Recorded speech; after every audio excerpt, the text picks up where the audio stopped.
हाँ भाई, तो सो फार हमने अपने कोड ऑफ एथिक्स को ख़त्म किया था, क्योंकि ऑब्वियसली उसकी वेटेज भी कोई 10 से 15 नंबर की और बहुत ही कोर है। आई होप आपने घर जाके उसके बाद कोई सवाल नहीं किया होगा। नहीं, तो वो लगा के जो दिया तो तुमने बोला था हम खुद कर लेंगे, पर आई थिंक डिस्कस कर लिया था हमने। सही है, तो ये तमाम पास पेपर हमने कर लिए थे इंक्लूडिंग लेटेस्ट अटैम्प्ट। और आप ये कह रहे थे कि सर उसमें हमारे कोई जो नंबर आ जाते हैं वही 70-80% मार्क्स निकाल लेते हैं। सही है, आप जितनी और प्रैक्टिस करोगे उसमें उतनी और परफेक्शन आएगी। चलें जी, तो आज हम स्टार्ट कर लेते हैं अपना एक नया चैप्टर जिसका नाम है सिलेक्शन टेक्निक्स या सैम्पलिंग। हमें सीखना है सिलेक्शन टेक्निक्स या सैम्पलिंग। आप प्रिटी लग रहे हैं यार, प्रिटी नहीं हैंडसम होता है ये तो ज़रा। पर नहीं, ये संजना ने हमारी बहन ने कल अंकल की तस्वीर नहीं भेजी, मैं वेट करता था। मेरे घर वाले बोल रहे हैं जाग क्यों रहे हो अब तक? मैंने कहा मैं अंकल की तस्वीर का वेट कर रहा हूँ। मेरी अम्मा कह रही है क्या हो गया बेटा, कौन से शौक पाल रखे हैं? खैर चलें, चलो आगे चलते हैं, कोई मसला नहीं। सर अभी सेंड करते हैं, क्लास के बाद सेंड करना। अंकल को पाउडर वाउडर लगाना तो तैयार करके फुल अच्छे से।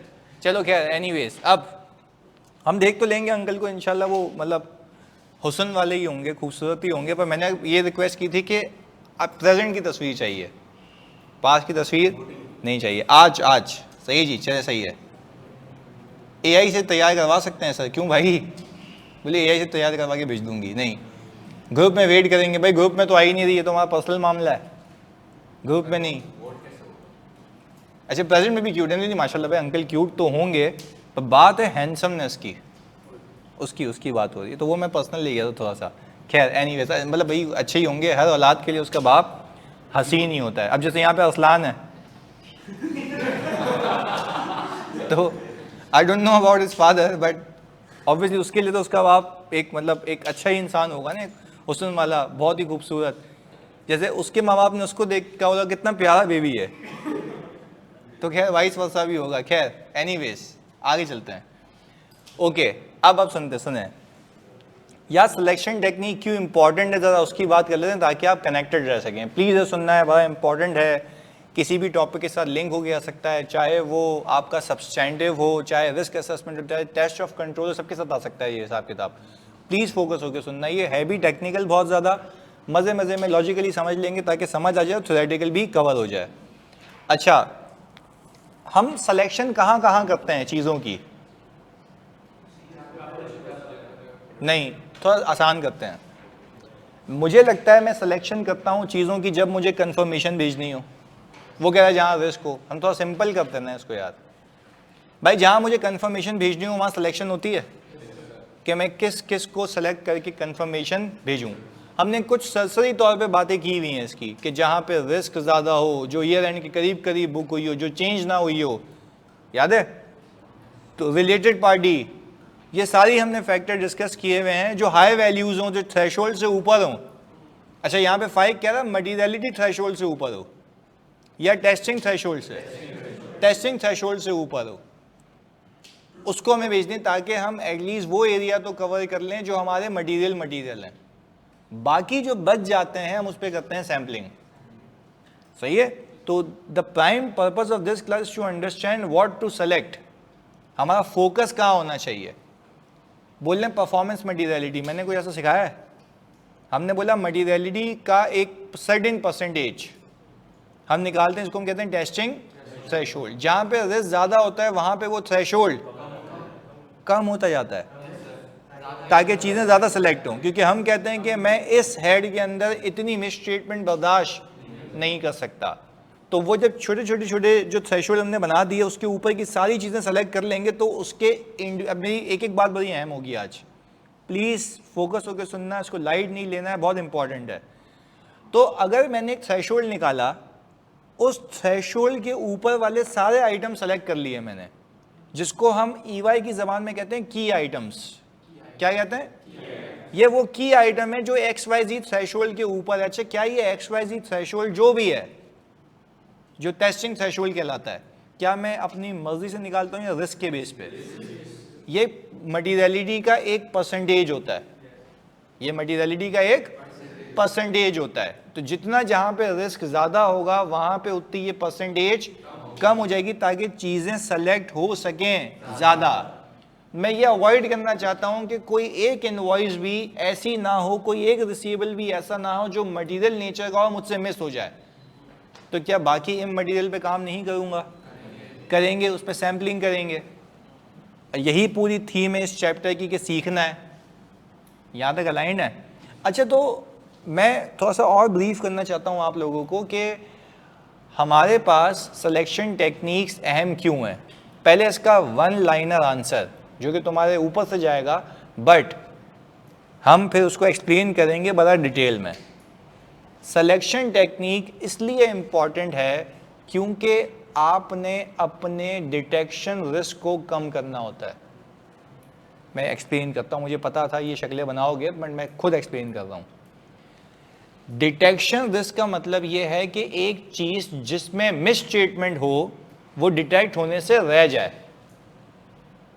डिटेक्ट करने का रिस्क, जिसको हमने क्या कह दिया, डिटेक्शन रिस्क। आज के बाद मैं आपसे पूछूं what does it actually mean by detection risk, तो आप बोलोगे डिटेक्शन रिस्क का सर मतलब यह है कि आप अपनी मिस स्टेटमेंट डिटेक्ट करने से रह जाएं। अपनी मिस स्टेटमेंट डिटेक्ट करने से रह जाएं। तो मैं आपको सिंपल हल बताता हूं, ये बातों बातों में किया हुआ है, आज उसको theoretically practically all together connect करना है। सुनते हैं। तो मैं जो सिलेक्शन टेक्निक्स की बात कर रहा हूं, अगर ये एप्रोप्रिएट हो, रिस्क बेस्ड हो, टारगेटेड हो, तो आपको नहीं लगता कि मैं जो अपने डिटेक्शन रिस्क को कम कर दूंगा। डिटेक्शन रिस्क क्या है? Failing to detect the misstatement that is there. Failing to detect the misstatement that is there. How you want to reduce it? How you have to reduce this? By selecting appropriate things, risky things. Focus on the area where the problem is. तो जहां जहां मैं focus area पे काम करूंगा और मैं जितनी सिलेक्शन तमीज से करूंगा उतना मेरा डिटेक्शन रिस्क कम हो जाएगा। क्या ये बात भेजे में समझ आ रही है? पक्की बात है कि जहां पे रिस्क होगा वहां पे ही सिलेक्शन करूं तो आई थिंक मैं ज्यादा सेफर जोन में हूं कि वो चीज जो डिटेक्ट होने से रह जाती अब मैं डिटेक्ट कर लूंगा अगर मेरी सिलेक्शन टेक्निक्स एप्रोप्रिएट है। एग्जाम्पल, सर ये प्रिवेंटिव रिस्क नहीं होगा, ऐसा कोई मैंने बोला? मैंने कुछ ऐसा बताया? ये कौन सा वर्ड है प्रिवेंटिव रिस्क? अपनी किताब लिखा है क्या भंगी? हाँ भाई ज़ैनुल आबिदीन, ये कौन सा रिस्क है प्रिवेंटिव रिस्क? ये कोई अल्फाज है? नहीं तो डीएसआर ये क्या मतलब? ये तो ऑडिट की क्लास चल रही है ना। हाँ भाई, प्रिवेंटिव कंट्रोल सुना है, प्रिवेंटिव रिस्क क्या आ गया कि रिस्क को अवॉइड कर रहा हूं। भाई मैंने सिंपल आपको बताया डिटेक्शन रिस्क की अपनी दुनिया में चल रहा है, फिर बोलता है सर मुझे रिस्क को बयान करने नहीं आता। फिर तो भंगी बोलेगा गलत तो लिखेगा भी गलत। वो बोल जो बोलना सिखा रहे हैं। क्लियर है? अब जैसे फॉर एग्जाम्पल मैं वैसे बता रहा हूँ, मैं जैसे बोलता हूँ ना घर में, तो वो कबीर अडॉप्ट करता है क्योंकि वो सीख रहा है। तो अभी वैसे मैंने कॉल पे बोल दिया अपनी टीम को, अबे साले, तो अभी वाकई कसम खुदा की कल मैं घर में एंटर हुआ हूँ तो कबीर, अबे साले, मैं कहा क्या हो गया भाई तेरे को? तो वो भी वो अडॉप्ट कर रहा है जो मैं कह रहा हूँ। तो तुम किस वालिद के पास जा रहे हो भाई? एक रूहानी बाप यहां बैठा हुआ है, उसको अडॉप्ट करो यार। Preventive risk. अच्छा तुम समझोगे कहानी कहीं और जा रही है, इस पे गई। तो भाई प्लीज यार देखो, एक बात है ना, मैंने रियलाइज किया है कबीर के सामने ऐसी बात तो मैं नहीं करता, ऐसी बात जो तुम्हें नहीं सिखानी। तो ये कहां से सीख के आ रहा है भाई? मैं ये समझाना चाह रहा हूं, ये प्रिवेंटिव रिस्क तो नहीं हुआ। सर हम रिस्क प्रिवेंट करना था, वो कह रहा हूं। क्यों कह रहा है भाई? मुझे रिस्क प्रिवेंट नहीं करना था, मुझे डिटेक्शन रिस्क को, मैं ये कह रहा हूं। तो ये प्रिवेंटिव रिस्क लिख के आएगा, वो तुझे फिर बुलाएगा, बोलेगा समझा, फिर तू लिख के आएगा, फिर बुलाएगा, फिर बोलेगा समझा। जब तक तुम ये नहीं समझ जाते कि प्रिवेंटिव रिस्क जैसे अल्फाज या जार्गन यूज नहीं करने, क्योंकि ऑडिट की दुनिया अलग है। भाई सिंपल जबान में कह रहा हूं यार, मेरा रिस्क क्या है कि मेरी मिस स्टेटमेंट डिटेक्ट होने से रह जाए, जाने मेरी मिस स्टेटमेंट डिटेक्ट होने से रह जाए। इसको अंग्रेजी में क्या नाम दे दिया? डिटेक्शन रिस्क, तो बोल रहे प्रिवेंटिव रिस्क। सही है भाई? अच्छा सर, अब जैन पर डिटेक्शन कंट्रोल लगाना पड़ेगा, बिल्कुल ऐसा ही है। तो अभी आप देखो, मसला मुझे बताने का नहीं है, आप सुनो वो कह रहा हूं जो बोल रहा प्रिवेंटिव रिस्क। नहीं है भाई ऐसा कोई अल्फाज, कॉन्सेप्ट की तुम लोग मतलब वो कर देते हो ना। जब मैं एक इतने प्यार से मैं सिखा रहा हूँ कि डिरेक्शन, मैं बुक खुलवा के थ्योरी पढ़ा देता अच्छा तो यार। तो मैं तो कह रहा हूँ आप सीखें मुझसे कि ओवरऑल ऑडिट का मकसद क्या था? To obtain sufficient appropriate audit evidence that the financial statements are free from, सुने समझे? नहीं आशिक कहते हैं एग्जाम्पल सेट कर दी, नहीं वैसे कह रहा हूँ यार, मतलब वो तो भाई है मेरा, मैं तो तफरी में बोल बोल के निकल जाता हूँ, पर वो तफरी थोड़ी सी हाई लेवल भी हो जाती है, कभी लोअर भी हो जाती है। खैर एनीवेज, सिखाना ही चाहता हूँ, मैं चाहता हूँ कि सब पास हो जाएं। अपनी हवाई दुनिया में घूमोगे ना तो पास नहीं होगा paper, unless you become so competitive, you go to board of ICAP, you go to, मतलब मैं बता रहा हूँ आपको ISB के बोर्ड में चले जाओ, देन जाओ बोलो नाम चेंज कर दइए। डिटेक्शन रिस्क में मानते नहीं हूँ, प्रिवेंटिव रिस्क है। वो भी सारे बैठ के इसको देख रहे होंगे क्या कह रहा है। तो भाई जो बोल रहा हूँ वो समझो, आगे चलते हैं, प्लीज सुनना। तो मैं बता रहा हूँ प्लीज ये गलतियां नहीं करो यार। सर ये तो प्रिवेंटिव रिस्क हो गया, अबे बता के आ रहा हूँ डिटेक्शन रिस्क की बात चल रही है, बोल रहा है ये तो प्रिवेंटिव रिस्क हो गया। मैं भी सोच में पड़ जाता हूँ, मैंने बोला कभी है, कबीर के केस में मुझे पता था ना कि मैंने बोला अबे साले, अभी वो अपनी दादी को, मेरी अम्मी को, अबे साले नहीं करो, अबे साले तेरे को बता रहा हूँ ना मैं, तो वो भाई अब ये सीख गया, अब मेरी गलती है यार, मैंने उसके सामने क्यों बोला। फिर लोगों को साइकिलें मार रहा है, बिल्डिंग से कंप्लेन आ रही है, नई बिल्डिंग है ना, तो वहाँ पे सारे चूचू पापा मम्मी डैडी रहते हैं। तो अब कभी हमारा शपाटर लियारी में भरा हुआ है, अब वो साइकिल चला जाता है तो घुसा दी बच्चे में। अब वो उसकी अम्मा आई हुई हैं, वो बोल रही देखिए आपका बेटा ना साइकिल मार रहा है, बोल रहा अबे साले। अब मैंने कहा भाई इसको अंदर रखो यार, नहीं करो, सही है। खैर तो गलत है, मतलब I don't need to promote this, but मैं बता रहा हूँ वैसे जो सिखाओगे वो सीखेगा। अगेन तुम किसी और के पास नहीं जाओ भाई, यही सीख लो जो सिखा रहा हूँ, प्लीज इधर आगे फोकस, इधर। अब आगे सुनते हैं। फिर मैं ये कह रहा हूँ कि आपका मकसद क्या था? To obtain sufficient appropriate audit evidence, सही है, that the financial statements are. अच्छा तुम्हें कहना है कि financial statements are free from material misstatement, इसके लिए यू नीड टू वेरीफाई। और तुम ये जो कंक्लूड कर रहे हो कि कोई इसमें मटेरियल मिसस्टेटमेंट नहीं है, तो तुमने चीजें चेक की है ना? ऐसा ही है। तो वो चेक की हैं इस तरीके से कि तुम्हें जो गलती हो वो सामने आ जाए, यानी ऐसा ना हो कि डिटेक्ट होने से रह जाए। यही तुम्हारा रिस्क है, डिटेक्शन रिस्क। ऑडिटर का रिस्क क्या है? डिटेक्शन रिस्क, कि डिटेक्ट होने से। तभी तो मैं रिस्क असेसमेंट करता हूं, where the problem is, where the issue is, जहां पे इशू होगा वहीं पे ही काम करूंगा। पहले बताओ पूरी कहानी समझ आती है? तो मैंने आपको ये घोल के पिलाना था कि डिटेक्शन रिस्क का असल मतलब क्या है, कि डिटेक्ट होने से चीज रह जाए। क्या चीज डिटेक्ट होने से रह जाए? Material misstatement. उसके लिए कुछ पैंतरे आजमाने हैं, वो सिखाने आया हूं। पहले एंटर हो जाते हैं। अच्छा अब प्लीज सुनना फोकस के साथ इधर। कहने का मतलब ये है कि चलो ये तो बात समझ आ गई कि डिटेक्शन रिस्क के लघवी मायने समझ आ गए कि जहां रिस्क होगा वहां पे काम करना है, ताकि आपकी मिस स्टेटमेंट जो हो सकती थी आपके सामने आ जाए। इस चीज को कैटर करने के लिए क्या मुझे सिलेक्शन की एप्रोप्रिएटनेस देखनी चाहिए? अच्छा सिलेक्शन की एप्रोप्रिएटनेस के लिए कुछ और मंजन भी हैं, जैसे कि फिर हाई लेवल कहूंगा, फिर मुंह बनाओगे, फिर एग्जाम्पल दूंगा, सही है। हाई लेवल बात यह है कि वो कहता क्या है? वो कहता यह है कि आप जब सिलेक्शन कर रहे हैं ना, क्या कर रहे हैं? क्या कर रहे हैं? तो आपका पर्पस और पॉपुलेशन क्लियर होनी चाहिए। क्या सही है? नहीं सुने, अब मैं बता देता हूँ। देखो वो बोल रहा है क्या है। अच्छा पहले तो डिटेक्शन रिस्क का मतलब समझ आ गया, और मतलब जल्दी बताओ बात समझ आ गई। मैं तो कंटेंट भी नहीं गया, मेरी माँ की कसम, पहले ही पेज खुला हुआ है, सिर्फ बातें कर रहा हूँ ताकि सीख लें कुछ, वरना तुम्हारा फोकस कंटेंट पे चला जाता है। मुझ पे होना चाहिए आज। सुनते हैं इधर जल्दी। तो मैं ये कह रहा हूँ कि जब आप सिलेक्शन करने लगते हैं ना किसी चीज़ की, तो वो कहते हैं अप्रोप्रिएट सिलेक्शन के लिए you need to know the purpose, मकसद क्या है और पॉपुलेशन क्या है। अब मैं इसको बयान करूँगा, सही है, एक एग्जाम्पल के ज़रिए। पहले आपसे सवाल पूछूंगा, फिर मुझे बताओ, एक कंपनी है जो एडवांस में पैसे रिसीव करती है, एडवांस में पैसे रिसीव करती है, ओके।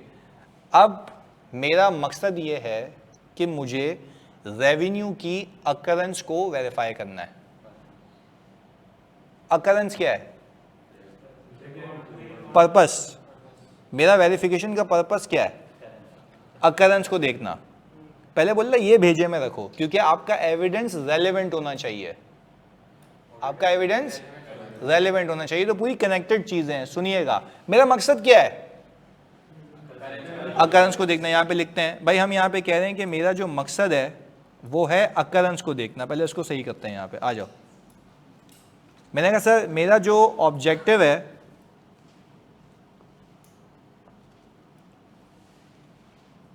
हमने यहाँ पे लिख दिया सर हमारा ऑब्जेक्टिव है रेवेन्यू की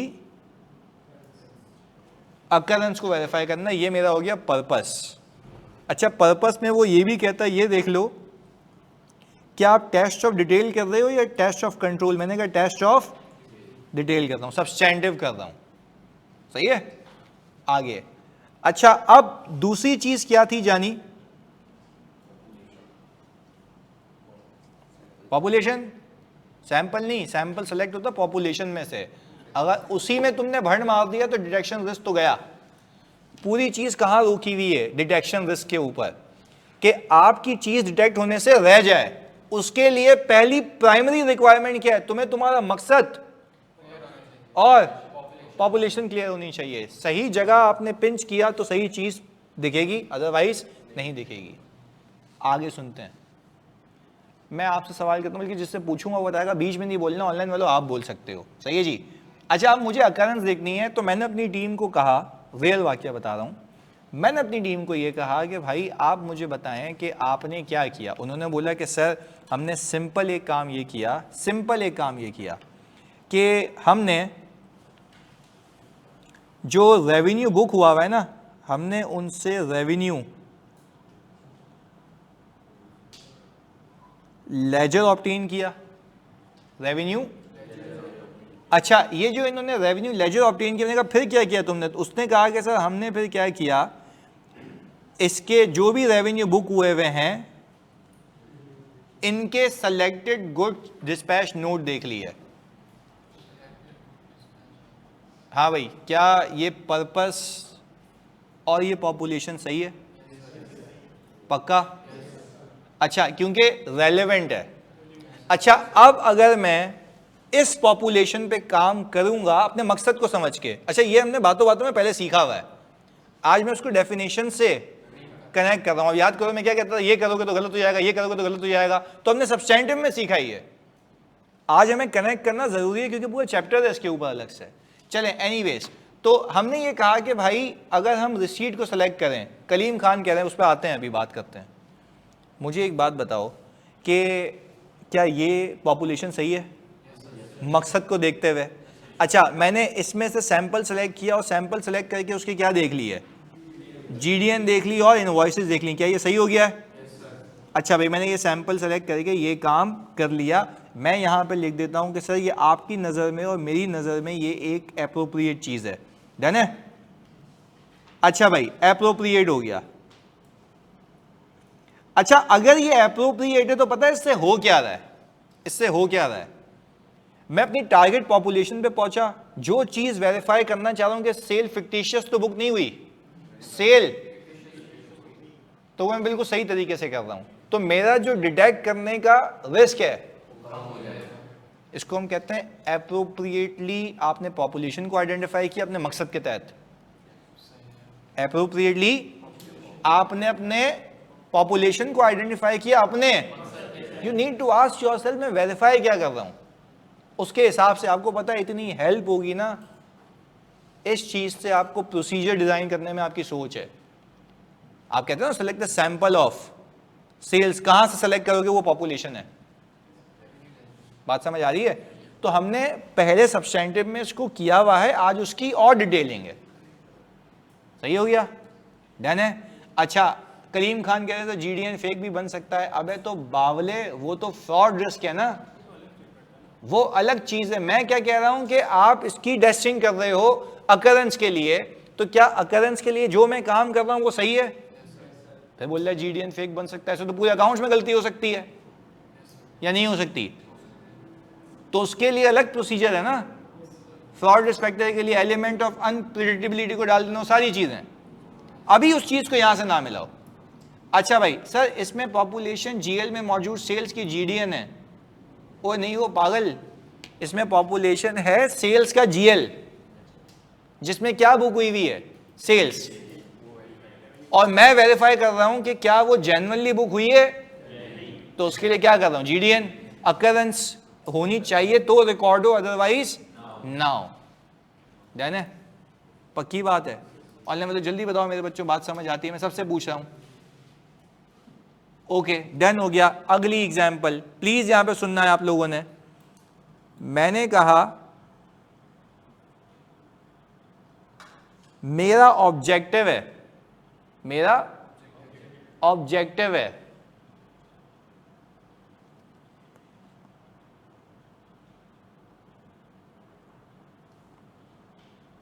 कॉन्ट्रैक्ट लायबिलिटी की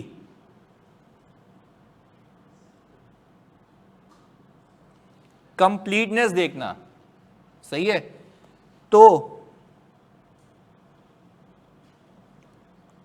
पॉपुलेशन मैंने सेलेक्ट की, पॉपुलेशन मैंने सेलेक्ट की, प्लीज सुनना, पॉपुलेशन मैंने सेलेक्ट की,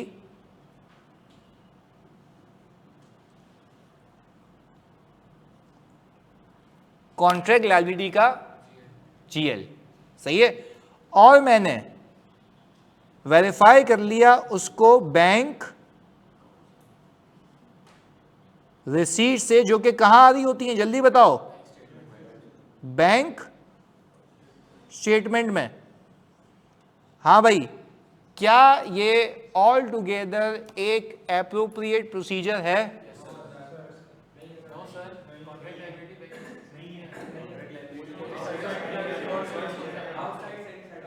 यस, ये वजह थी कि सब्सटेंटिव पहले सिखाएं। अच्छा, तो यानी आप ये कहना चाह रहे हैं कि मेरे मकसद के तहत मेरी पॉपुलेशन, अच्छा तो एक बात बताओ, तुम्हारी मिस स्टेटमेंट डिटेक्ट होने से रह जाएगी? कैसे?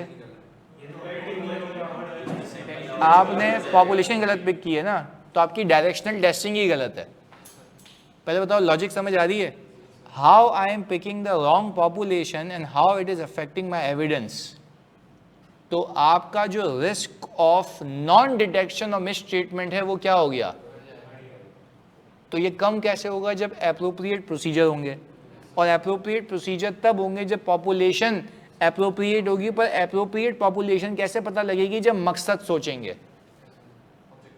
नहीं आ रही बात समझ, या आ गई ये बात समझ? पक्की बात है? This is the most tricky element of sampling. इस पे सवाल उसने नहीं पूछा है, वो पूछ लेगा, वो सिचुएशन देगा, बोलेगा बताओ भाई इसमें पॉपुलेशन रेलेवेंट है या नहीं है, और फिर ये भी एक्सप्लेन करो कि अगर ये नहीं है तो इससे क्या होगा। फिर आपको पूरा उसको डिटेक्शन रिस्क के मकाम तक पहुंचा के आना है। क्लियर है? पक्की बात है ऑनलाइन वालों? अच्छा, इस केस में चलो, अब जिससे पूछेंगे वो बताएंगे। इस केस में अगर सही पॉपुलेशन होती तो क्या होती? जानिए आज आप बताओ सबसे पीछे।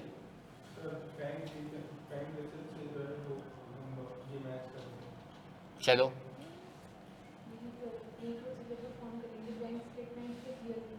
Very good. यानी हम यूं कहें, जैसे उन्होंने भी यही कहा कि एप्रोप्रिएट पॉपुलेशन जो होती बैंक स्टेटमेंट होती, बैंक रिसीट्स होती हैं जो बैंक में गिरी हैं। और मैं बोलता बताओ भाई ये बैंक रिसीट कॉन्ट्रैक्ट लायबिलिटी में रिकॉर्ड हुई या नहीं हुई? वेरी गुड यार। अच्छा भाई सही है, मुझे ये पूछना है कि डेफिनेशन एक्सेट्रा वाली थ्योरी आती है क्या? तो डिटेक्शन रिस्क जो मैंने अभी आपको पढ़ाया उसमें डेफिनेशन याद नहीं होगी कि डिटेक्शन रिस्क वो रिस्क है कि आपकी मिस स्टेटमेंट डिटेक्ट होने से रह जाए। क्लियर है? तो I don't think so, 2-3 number की आ जाएगी, रीड करते करते याद कर लेना। पर आई थिंक ज्यादा खतरनाक तो उसका कोर कॉन्सेप्ट है कि अगर वही गया हाथ से तो लिखने के काबिल तो होंगे ही नहीं। डन हो गया। अच्छा, क्या सिलेक्शन टेक्निक्स सीख गए क्या? अभी तो सिर्फ बात कर रहे हैं डिटेक्शन रिस्क कैसे आ सकता है। अच्छा, कोई आपसे आज के बाद पूछे क्या डिटेक्शन रिस्क सिर्फ पॉपुलेशन के गलत सेलेक्ट करने से भी हो जाता है?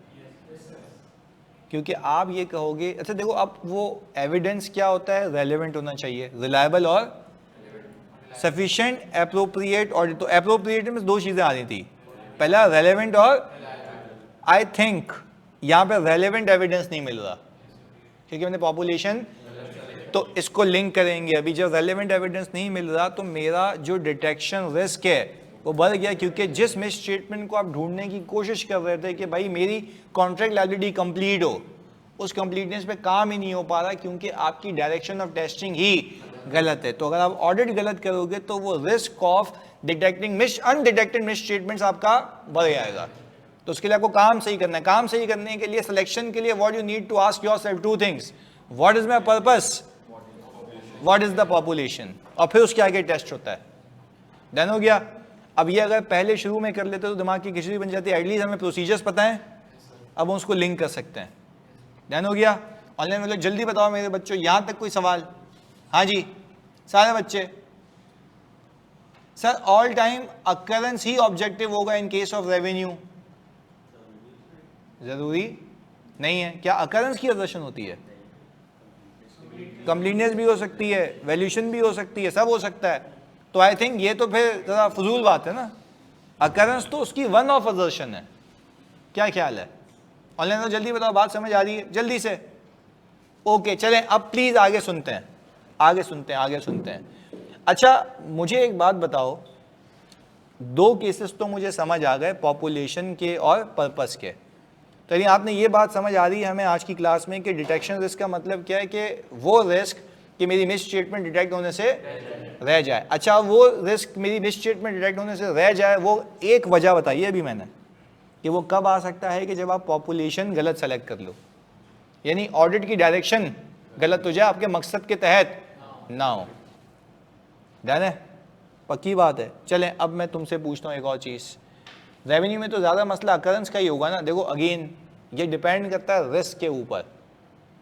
क्या वैल्यूएशन का मसला नहीं हो सकता? हो सकता है। लेट से चलो कहानी निकली है तो बात कर लेते हैं, हमने कहा कि भाई आपको इंटरनल कंट्रोल की अंडरस्टैंडिंग के वक्त पता लगा। क्या इंटरनल कंट्रोल की अंडरस्टैंडिंग लेते हैं हम? क्या असेस करने के लिए? रिस्क असेस करने के लिए। और इससे जो मुझे रिस्क मिलता है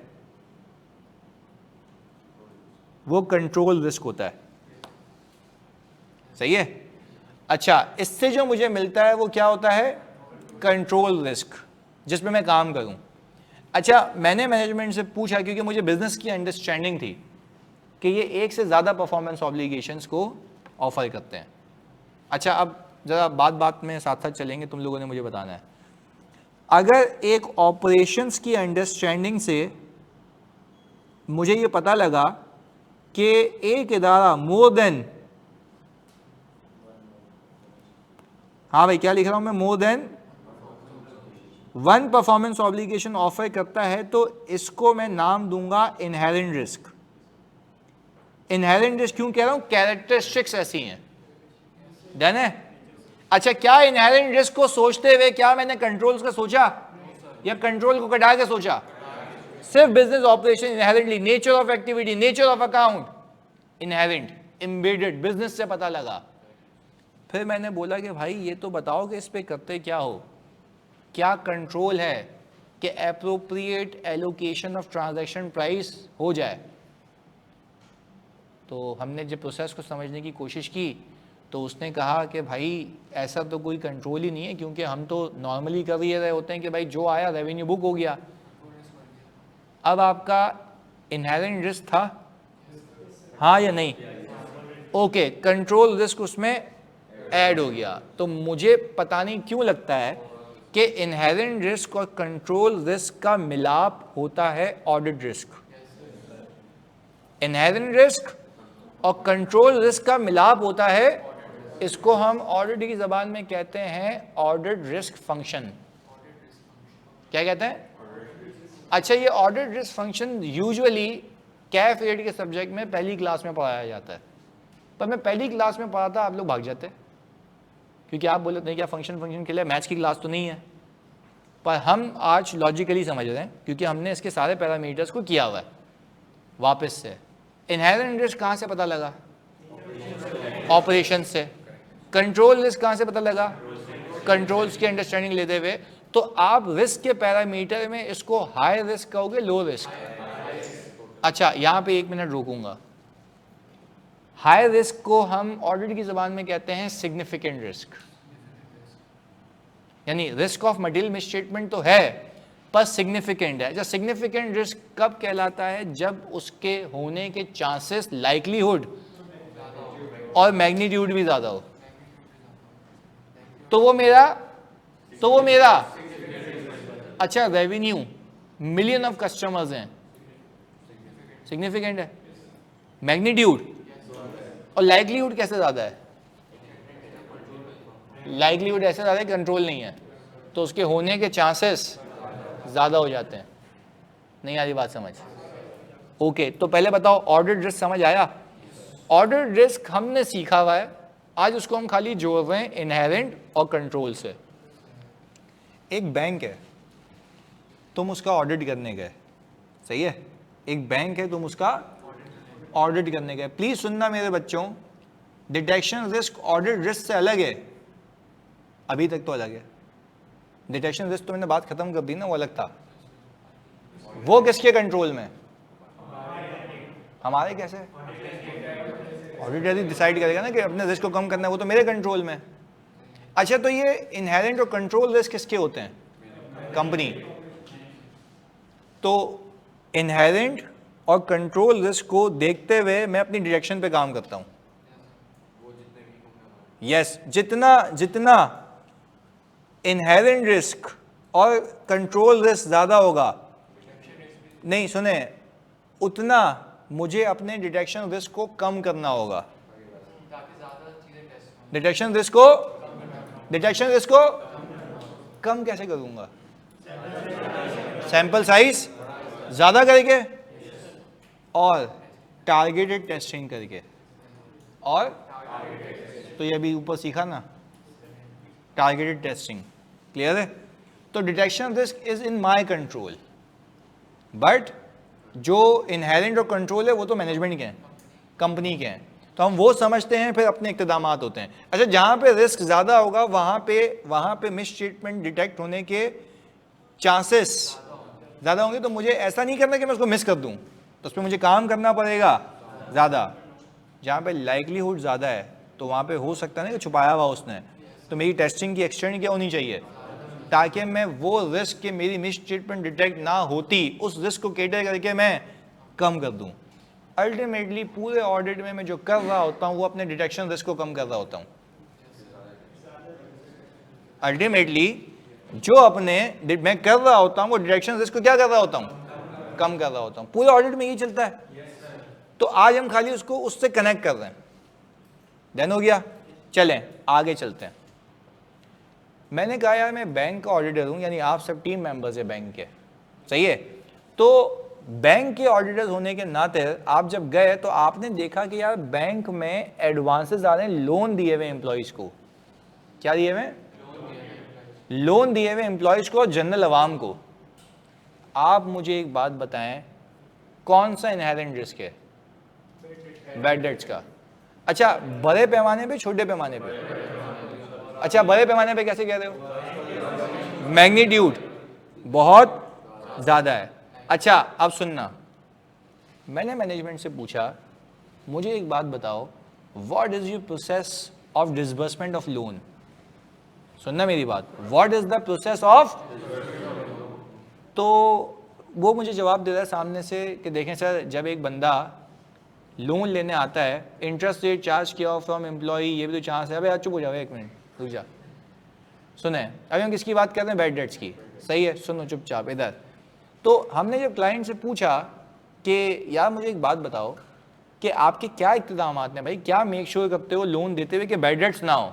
ये मैन्युफैक्चरिंग एंटिटी में भी सिखाया मैंने आपको कि उसकी क्रेडिट लिमिट सेट होती है और चेक होती है, जो भी व्हाट्स एवर, अगर रिपीट है तो फिर चेक होगी, नया है तो सेट होगी। एनीवेज, हमने जब क्लाइंट से पूछा, ये मैं रियल लाइफ बैंक्स की एग्जांपल बता रहा हूँ, जो भी हम ऑडिट करेंगे तो वापस से ये कहानी शुरू हो जाएगी। हमने बैंक से पूछा तो बैंक ने ये बताया कि देखें, जब एक बंदा लोन के लिए एप्लीकेशन अप्लाई करता है तो हमने एक इकरा यूनिवर्सिटी का बंदा बिठाया हुआ है जो उसकी क्रेडिट असेसमेंट करता है। मैंने कहा कैसे करता है वो, पहले तो सुनो।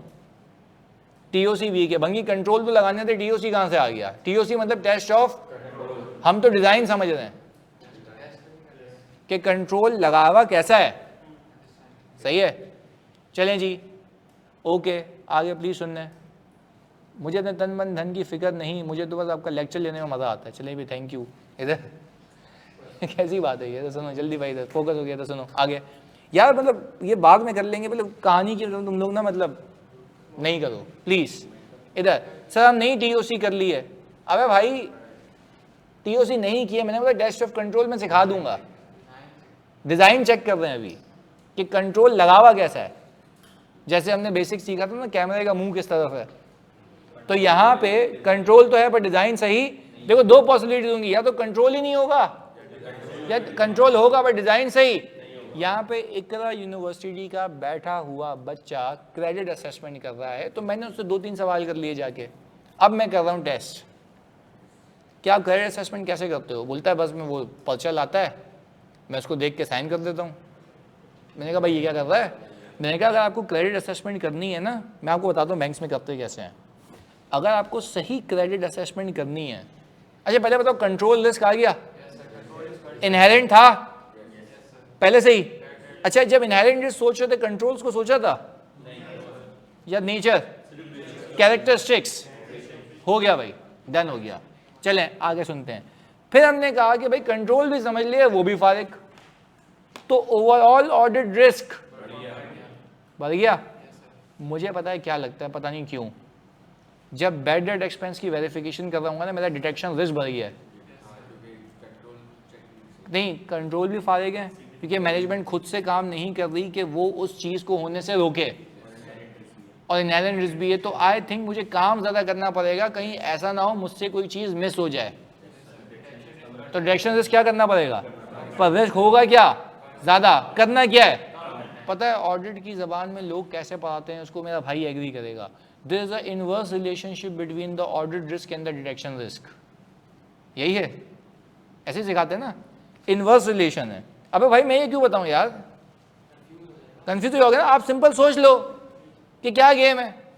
ओ भाई ये बाहर में कई बातें इनवर्स होगा, भाई लॉजिकली देखो, आपका ऑडिट रिस्क अगर बढ़ रहा है तो आपका ऑल टुगेदर डिटेक्शन रिस्क भी क्या है, उसको कम करने के लिए आप उसको उलट कर दोगे, अपने डिटेक्शन रिस्क को क्या करोगे, ताकि आपका ओवरऑल रिस्क कम हो जाए।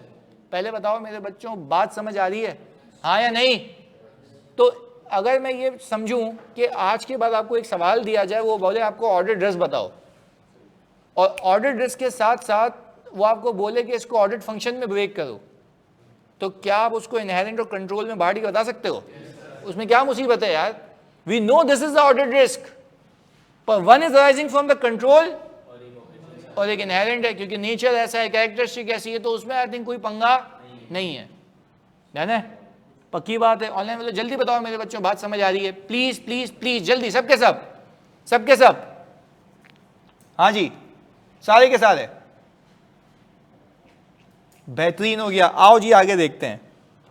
अच्छा ये चैप्टर मुझे सिखाएगा क्या, selection technique that will help you detect miss statement. क्या यही चीज़ सिखाएगा ये, हाँ या नहीं? चलें जी ओके। अब सर मतलब ओवरऑल ऑडिट रिस्क ज़्यादा हो तो डिटेक्शन रिस्क भी ज़्यादा, उसको कम करने के लिए सैंपल साइज ज़्यादा करना पड़ेगा, क्या वो सही कह रही हैं? वो कह रही है सर ओवरऑल ऑडिट रिस्क ज़्यादा हो गया तो मेरा ओवरऑल डिटेक्ट करने का रिस्क भी, तो उसको सही करने के लिए, कम करने के लिए मुझे काम, अच्छा काम ज़्यादा करना पड़ेगा और विजिलेंटली करना पड़ेगा। दोनों अलग अलग है ना, काम ज़्यादा करना पड़ेगा और विजिलेंट होके करना पड़ेगा, और मुझे पॉपुलेशन का ख्याल रखना पड़ेगा अपने मकसद के तहत। अगर मैं आपसे पूछूं अगर आपने पॉपुलेशन गलत पिक की तो आपका ऑडिट टेस्ट फेल हो जाएगा और आपका जो रिस्क ऑफ अनडिटेक्टेड मिसस्टेटमेंट है वो फिर बढ़ जाएगा, तो आपने जितना भी एफर्ट किया होगा वो सब जाया हो जाएगा, इररेलेवेंट हो जाएगा, क्योंकि आपका प्रोसीजर होना चाहिए रेलेवेंट, और रेलेवेंट चीज के लिए रेलेवेंट पॉपुलेशन का होना जरूरी है। देन हो गया भाई, कनेक्टिविटी है, ओके। अच्छा भाई, परफॉर्मेंस मटेरियलिटी कम करना पड़ेगा, फिर ये बावला यही आ गया। मैंने परफॉर्मेंस मटेरियलिटी कुछ ऐसा जिक्र किया है तो इनको नहीं पता जानी नहीं बोलो यार प्लीज, तुम्हें तुम्हारी माँ की कसम है, नहीं बोलो ऐसे। चलें जी, अच्छा भाई अब चलते हैं, लव यू टू, चलो लव यू बोल दिया उसने, इस बात पे हम जाने देते हैं। खैर आगे सुने अब। ओए ओ सिग्नेचर क्या कर रहा है उसकी बुक में, इधर तेरे को एक जगह देता हूँ वहां पे लिखी हो, उसकी किताब में लिखे जा रहा है, एक में रुक जा। अच्छा भाई सुनो इधर, मुबरेज अहमद नहीम दूसरा जिला आया हुआ है, सर कंट्रोल रिस्क तो कम नहीं कर सकते हम। क्या था सुने, वो बोल रहा है कंट्रोल रिस्क तो कम नहीं कर सकते हम, तो ऑडिट रिस्क कम करने के लिए डिटेक्शन रिस्क कम करेंगे। हाँ वो सही कह रहा है ना, वो क्या कह रहा है, वो क्या कह रहा है अपनी जबान में, वो कंफर्म करना चाह रहा है। इससे पहले मैं उसको जलील करता, मैं समझ गया उसकी बात। वो ये कह रहा था कंट्रोल रिस्क तो हम कम नहीं कर सकते क्योंकि वो मेरे हाथ में है, इनहेरेंट रिस्क आपके हाथ में नहीं है, जो आपके कंट्रोल में चीज़ है डिटेक्शन रिस्क है। तो what you need to do, you need to perform more work, ताकि वो चीज़ जो डिटेक्ट होने से रह जाती वो डिटेक्ट हो जाए, ताकि आपका वो ना डिटेक्ट करने का रिस्क कम हो जाए, तो ओवरऑल ऑडिट का रिस्क कम हो जाए। और ऑडिट रिस्क पता है क्या होता है, कि आप गलत ओपिनियन दे दो। ओवरऑल तो यही है ना कि आप गलत ओपिनियन कब दे दोगे, जब आपकी कोई चीज डिटेक्ट होने से रह जाए जबकि वो एग्जिस्ट कर रही हो, इसलिए डिटेक्शन रिस्क है।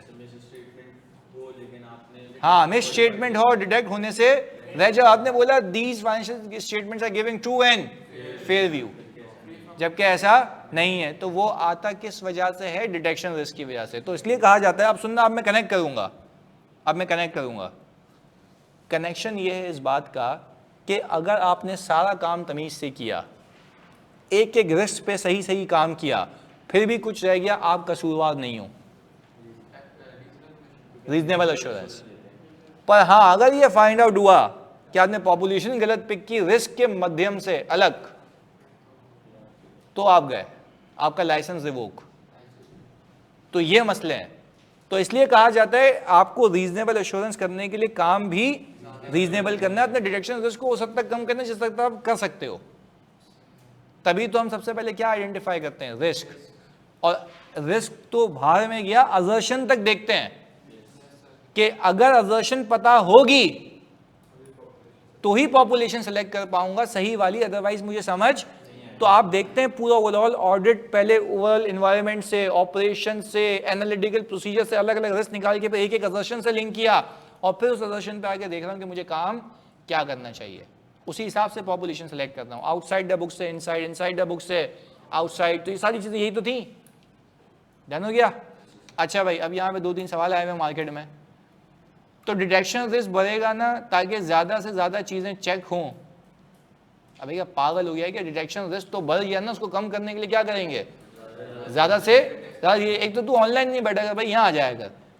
सर ये क्या बात हुई, हर 5 मिनट बाद लाइसेंस रिवोक हो जाता है। अच्छा भाई, तो भाई लाइसेंस रिवोक होगा ना अगर गलत ऑडिट करोगे। सर जिसका लाइसेंस कैंसिल हो जाता है फिर वो क्या करते हैं, ऐसे सवाल भाई तो ऐसे सवाल करेंगे ना वो फजूल। अच्छा भाई, सर एक चीज बता दें, मुझे डिटेक्शन रिस्क और ऑडिट रिस्क की रिलेशन नहीं समझ आई। आपके लिए वही है, ऑडिट रिस्क बढ़ेगा तो मुझे डिटेक्शन रिस्क को क्या करना है। अबे भाई इनका रिलेशन, मैं फिर रिपीट कर रहा हूं, इनका रिलेशन कुछ इस तरीके से है कि अगर आपका ऑडिट रिस्क आपको बढ़ते हुए दिखे तो आपको अपने डिटेक्शन रिस्क को कम से कम करना है ताकि कंट्रोल में आ जाए वो, ताकि डिटेक्ट हो जाए। अगर कोई मिसस्टेटमेंट है तो उसके लिए काम क्या करना पड़ेगा, फोकस करना पड़ेगा, टारगेटेड करना पड़ेगा। तो वही तो सीखा है पूरे ऑडिट में। आज खाली उसको डेफिनेशन ऑफ डिटेक्शन रिस्क से हम कनेक्ट कर रहे हैं। सही है भाई, चलें। अच्छा भाई, यहाँ पे बच्चे माशाल्लाह उसको बता भी रहे हैं, सर जिसका लाइसेंस कैंसिल हो जाता है फिर वो क्या करें, बता तो रहा हूँ आपसे बातें इधर। ओके, इनवर्स रिलेशनशिप, चलिए भाई ये भी बात समझ आती है। पहले बताओ यहाँ तक अलाइनमेंट है भाई, हाँ या नहीं। अबे मर क्यों गए हो, हाँ या नहीं? यस सर, चले जी, ओके गुड, हो गया। अब आगे, अब अगर वैसे सोचा जाए इसी पैरामीटर पे आपका कंट्रोल रिस्क, इनहेरेंट रिस्क, और फिर कौन सा रिस्क आ गया? Detection risk. अब एक कहानी बनाते हैं जो रियल कहानी है कि हमें किस तरीके से पैरामीटर्स को वेरीफाई करना है। सुनना, मैंने आपको याद है एक पेंशन केस की कहानी सुनाई थी जिसमें 1990 से लेके आज तक के पेंशनर्स थे, जिसमें वो आंटी वाली कहानी भी थी बड़ी इंटरेस्टिंग, जो मुझे कह रही थी आपको नहीं आता, पर हम सीख गए थे। अच्छा, अब जो मैनेजमेंट है उनका मौक़िफ़ ये था कि 17 ग्रेड के ऊपर जो अफसर हैं जिन्होंने एग्जाम पास किया है वो पेंशनर कहलाएंगे, उनको ये पेंशन मिलेगी, अदरवाइज किसी को नहीं मिलेगी। तो उस बात पे वापस आते हैं, सही है? प्लीज़ सुनिएगा मेरे बच्चों यहाँ पे। तो अब मुझे एक बात बताओ, ये तुम लोग मुझे बताओगे, जिससे पूछूंगा वो बताएगा, पहले सोच लेना। अच्छा, कंक्लूजन क्या निकला था? कंक्लूजन ये निकला था कि 17 प्लस ग्रेड जिसने एफपीएससी का एग्जाम पास किया था, वो जो बंदा है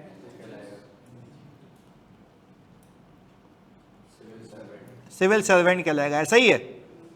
और जो सिविल सर्वेंट कहलाएगा उसको पेंशन मिलेगी नहीं, हुए इंक्रीज मिलेगा। वेरी गुड, पेंशन इंक्रीज मिलेगा एज पर गवर्नमेंट अनाउंस्ड। और आपको याद है 25% का फर्क था एक साल में, तो कोई बिलियन रुपीस की पेनल्टी आई थी। अच्छा, अब मैं आपसे ये पूछता हूं, जिससे पूछूंगा वो बताएगा, ऑनलाइन वालों आप बता सकते हो। तुम एक स्टेप पीछे चले जाओ, जब मैंने शुरुआत की होगी इस ऑडिट की, इस केस को देख के मुझे जो रिस्क मिला था, क्या वो इनहेरेंट था या कंट्रोल था? कंट्रोल कह देंगे, यहां पे भी कंट्रोल कह रहे हैं, इनहेरेंट था भंगियों, inherent characteristics, nature of case ऐसा है जिसका मैग्नीट्यूड कम था, बहुत ज़्यादा था, बिलियन। भाई 65,000 तो पेंशनर्स हैं, उसमें से देखना साला सिविल सर्वेंट कौन है, क्या ख्याल है? पक्का देख लो, ये एग्जाम्पल बड़ी अहम है, क्लियर है? कहानी सुनाई हुई इसलिए हम उसको रिपीट नहीं करेंगे, बट ये कि उसके पैरामीटर्स को देख रहे हैं वापस से। तो मैं इस पैरामीटर से चल रहा था। सर पहले क्यों नहीं बताया? भाई पहले रेलेवेंट वक्त नहीं था, हमने प्रोसीजर नहीं किए हुए थे, आज हम उसको कनेक्ट कर सकते हैं, इस औकात पे आ चुके हैं। चलें, तो हमने कहा भाई वो तो इनहेरेंट रिस्क हो गया, मान लिया। फिर जाके मैंने कंट्रोल्स की इंक्वायरी नहीं की थी क्या? मैं गया, मैंने उनको बोला कि भाई मुझे बताएं कि ये क्या कंट्रोल है, कौन देख रहा हो? तो वो मैम कह रही हैं कि मैं ही देख रही हूँ। मैंने कहा भाई कैसे देख रही हैं, क्या केस के फैक्ट्स हैं, कौन इसको अप्रूव करता है, किसी लॉयर से अप्रूव कराती है नहीं कराती हैं, एक एक जजमेंट पे बात हो रही है, नहीं तो बोले वो तो नहीं हो रही। मेरा कंट्रोल रिस्क भी, ओवरऑल ऑडिट रिस्क बढ़ गया। भाई आप खुद भी तो देखें कि इसमें ये गलती होने के चांसेस बढ़ गए। तो अब ये केस का नतीजे को सही जगह पहुंचाने के लिए कि मुझसे कोई चीज़ मिस ना हो जाए, आप याद करो अल्लाह की कसम कितना काम किया था, कैम भी दिया। और उसके अलावा मतलब आप ये सोचो कि मैंने पता नहीं कौन कौन सी जजमेंट पढ़ी थी, पूरे लॉज एंड रेगुलेशन पढ़े थे, इस केस की पूरी हिस्ट्री 1990 से लेके अब तक, लेबर लॉज वगैरह सब पढ़ा था। तो ये क्या कर रहा हूँ मैं, ये सारा इतना सारा काम डिटेक्शन रिस्क को। अब यहाँ पे जो मेरी रेलेवेंट पॉपुलेशन है वो रेलेवेंट लॉज हैं, ऐसा ही है ना? अच्छा, ये जो मैं रेलेवेंट लॉज हैं, रेलेवेंट पॉपुलेशन है, ये जो मैं कर रहा हूँ, ये किस चीज़ के लिए कर रहा हूँ? ताकि डिटेक्शन रिस्क मेरा क्या हो सके, कम हो सके। अच्छा, यहाँ पे पॉपुलेशन ये इसलिए है क्योंकि यहाँ पे मैं किसी लेजर को वेरीफाई नहीं कर रहा, इस बात को समझो। चलो इस बात से मुझे एक बात बता दो, ये जो मैं लॉज एंड रेगुलेशन पढ़ रहा था, एग्जामिनर ये भी पूछ सकता है, पूरी स्टोरी बताया, बोले जो मैंने किया है बताओ ये किस असर्शन के लिए कर रहा हूँ। अब मैं जिससे पूछूंगा वो बताएगा। फिर रिपीट कर रहा हूँ ऑनलाइन वाले बच्चों, सुनना प्लीज़, सुनना आगे। तो ये जो पूरा हिसाब किताब मैंने किया, आपको बताया लॉज एंड रेगुलेशन मैंने समझे और मैंने उसको परखा, ये मैं किस असर्शन के पीछे भाग रहा था। कोई असर्शन मेरे दिमाग में होगी ना जिस पे ये काम किया है, तो मैं जिससे पूछूंगा वो बताएगा। जानी बल्कि नहीं, आप बताएं आज। कंप्लीटनेस, चलो सही है। कंप्लीटनेस, अबे ऑब्लिगेशन, आप मकसद नहीं, क्या क्या कह रहा है? नहीं, राइट्स एंड ऑब्लिगेशन थी ना। ऑब्लिगेशन, कंपनी की ऑब्लिगेशन है भी। मर जाओगे कैसे सवाल बनने लग जाएं। एक बात कह रहा हूं, देखो कितना आसान है। देखो देखो बता रहा, राइट्स एंड ऑब्लिगेशन लिखा हुआ है, सही है? नहीं, राइट तो एसेट पे होता है, लायबिलिटी पे। क्लियर है? तो बोलिए एथिक्स ही अच्छा था, वापस यहाँ क्यों आ गए? देखो मैंने आपको बताया प्रोसीजर क्यों तंग करते हैं, क्योंकि मैं कॉन्सेप्चुअल क्लैरिटी दे रहा हूँ, आखिर तक साथ हूँ। ऐसे ही तंग करता रहूँगा ताकि वहाँ पे सोचने की सलाहियत आ जाए। खैर एनीवेज, वो कह रहे हैं आज का लेक्चर यूट्यूब पे अपलोड कर देना भाई। अच्छा नहीं करना बोल रहा है तो नहीं, अब आने भी तो क्या मसला है, हम सवाल करेंगे ना, वैसे कोई इशू वाली बात नहीं है। प्लीज़ सुनना यार मेरे बच्चों, इधर फोकस के साथ। इधर तो एक कह रहा है मैं पहले लिखने वाला था, तो दूसरे बच्चे कह रहे हैं कि हमने हाथ पकड़ा था तेरा, लिख देता। अच्छा भाई, enjoying class with a glass और लस्सी, वाह भाई वाह, थैंक यू यार। लस्सी की पिक्चर भेज भाई। चलें जी, हाँ भाई अपलोड करो लस्सी की पिक्चर। चलें खैर, अच्छा वो भी डाइट ट्रेंड चला था, वो सारे एक तो माशाल्लाह कश्मीर में बैठा हुआ फुल, बच्चे बोलने का ये व्यू होता तो मैं भी बदल लेता। फिर एक वो एक बैठा हुआ बस में W11 में बैठ के क्लास ले रहा है। चांद वाली, चांद पे बैठ गए, वो पता नहीं चांद किसको कहता है, मैं बताऊं?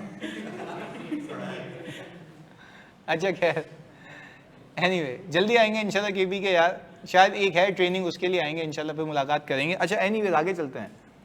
मुझे बताओ इस पूरे केस के अंदर जो आप लोगों ने भी मेरे साथ कंक्लूड किया, क्या इस बात को मानते हो मैं ऑब्लिगेशन के पीछे भाग रहा हूँ? अच्छा क्यों मैं ऑब्लिगेशन कह रहा हूँ, कंप्लीटनेस क्यों नहीं कह रहा? ये देखना चाह रहा हूँ कि ऑब्लिगेशन है भी या नहीं भी, तो मैं इसीलिए तो केस की स्टडी कर रहा हूँ। ये आ गई ऑब्लिगेशन। अच्छा अब मैं थोड़ा सा ट्विस्ट लाता हूँ वापस से, फिर ज़रा आप सोचेंगे और फिर मुझे बताएंगे और फिर हम कंक्लूड करेंगे, या तो जलील करेंगे या शाबाशी दे देंगे। चलें आ जाइए देखते हैं। ये अब्दुल कादिर कहाँ गया भाई? अब्दुल कादिर भाई कहाँ गए आप? जानी हाजिर। अब्दुल कादिर जब क्लास में आया बोल रहा मज़ा नहीं आ रहा, तो मैंने उसको कहा उठ के वापस बैठ गया, फिर उसको मज़ा आने लग गया। भाई मतलब क्या यहाँ पे नाच चल रहा है क्या? कितना एंटरटेन करता हूँ मैं यार, मतलब पहले जब अच्छा मेरी हेड फॉरन मैंने उसको इग्नोर किया, उसको मैंने कहा वक्त आने पे जवाब दूंगा, तो मैंने उसको कहा उठ के बैठ गया, अब इसको आराम है,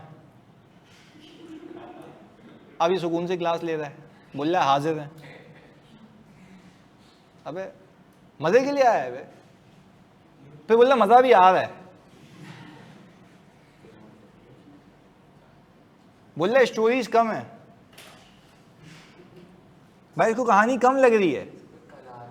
अबे लास्ट अटेम्प्ट में तुम एक लेक्चर पर लेक्चर अगर उठा के देखो ना, तो कोई स्टोरी नहीं सुनाई होगी इतनी जितनी इस बार है। मैं तो उस बच्चे के व्यू पे चेंज कर दिया अपना पूरा हिसाब किताब के। उसने बोला सर लास्ट अटेम्प्ट से अलग पढ़ाया, मैंने कहा लो अलग पढ़ाते हैं। सही है भाई, चलें जी खैर एनीवेज, चलें जी खैर एनीवेज हो गया। बच्चे कह रहे हैं अब्दुल कादिर आप चले जाएं क्लास से, थैंक यू सो मच। चलें जी ओके, सुना इधर जल्दी इधर। अच्छा अब हम ज़रा इसी में ट्विस्ट लाते हैं। अच्छा मुझे एक बात बताओ, ये तो हो गई मेरी ऑब्लिगेशन की असर्शन। अच्छा अब जब आगे देखो, वो कह रहा है ना पिछले दिन के बच्चे बैठा अब तो डिफरेंट पढ़ा है। खैर मुझे पता है ना, मैं दिल जानता है, क्योंकि मैं कहता हूँ मैं कभी नाइंसाफ़ी नहीं करूँगा सब्जेक्ट के साथ। इधर अब अच्छा अब अगर हम थोड़ा सा आगे लेके चलें तो एक डिसाइड हो गया कि भाई सिविल सर्वेंट ये सारी चीज़ें ऑब्लिगेशन के लिए थी। साइड में हो गया ये, ओके, अब मुझे ये देखना था कि किस किस लोगों पे अमाउंट बुक होनी है। सही है जी, किस किस लोगों पे। अच्छा, तो मैंने पता है क्या किया, क्लाइंट ने मुझे बताया कि मेरे पास 290 सिविल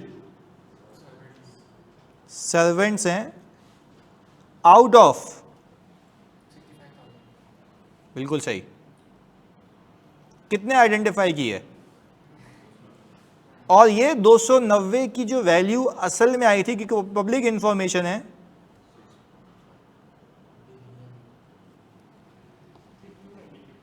सिर्फ 290 की, गवर्नमेंट एम्प्लॉय 17 ग्रेड के अफसर, क्योंकि साल साल 25% का इंक्रीज है ना, जो फर्क था, तो एक सैलरी एक की अगर साले की 2 लाख रुपए भी थी 1990 में, तो 25% का तो आसमानों को छू गया है।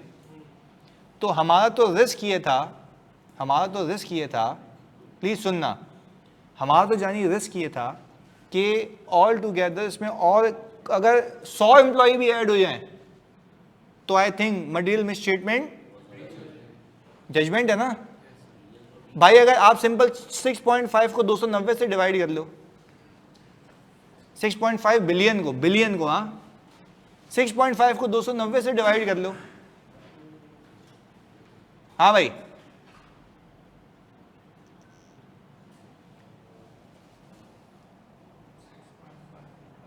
$6.5 बिलियन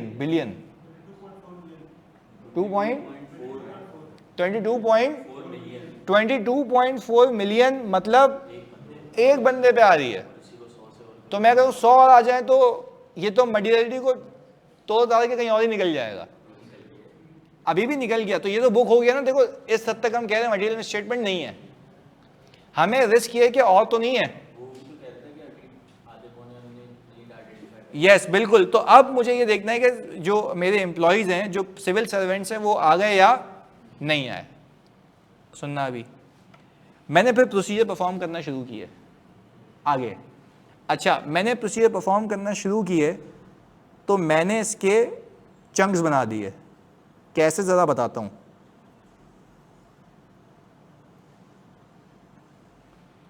अच्छा, उसने मुझे पॉपुलेशन दी 290 की। कितने की पॉपुलेशन दी? 290 की। अच्छा, 290 की पॉपुलेशन जब उसने मुझे दी तो मैंने इस पे लगाना शुरू किया सैंपल। ऑब्वियसली सैंपल साइज ज्यादा था। क्यों ज्यादा रखा मैंने? ज्यादा है ना। अच्छा, तो मुझे बताओ, जब मैंने सैंपल साइज ज्यादा रखा तो ये किस लिए रखा? अपने डायरेक्शन रिस्क को कम करने के लिए। तो ये जो मैं काम कर रहा हूं कि भाई ये सारे सही तरीके से आ गए या नहीं आ गए, कौन सी असर्शन के लिए कर रहा हूं? कंप्लीटनेस के लिए, हाँ या नहीं? पक्की बात है। अच्छा, तो क्या ये जो मैंने प्रोसीजर परफॉर्म किया, क्या ये एप्रोप्रिएट है? नहीं, क्योंकि आप उसके दिए हुए रिकॉर्ड पे काम कर रहे हो चौसियों। आउटसाइड द रिकॉर्ड से यहां आना है। फिर भंड मार दिया। नहीं, 290 तो वो बोल रहा है ना, वो तो आएंगे। वो तो फिर आप ये कह रहे हो कि मैं ऑब्लिगेशन की असर्शन चेक करूंगा फिर कि इनकी ऑब्लिगेशन बनती भी है। Technically I will be verifying existence of these liabilities. I am not here concerned about now existence, I am here concerned about the. मुझे पता था मैं आपको रेवेन्यू वगैरह पीपी पे ले जाऊंगा ना, वो आराम से पहुंच जाओगे। मैंने शुरू किया कंटिजेंसी से। क्लियर है?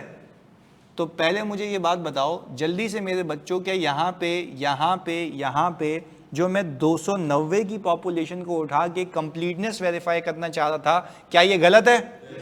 तो कौन सी असर्शन देखना चाह रहा हूं मैं यहाँ पे? कंप्लीटनेस पर। ये करके मुझे क्या मिला?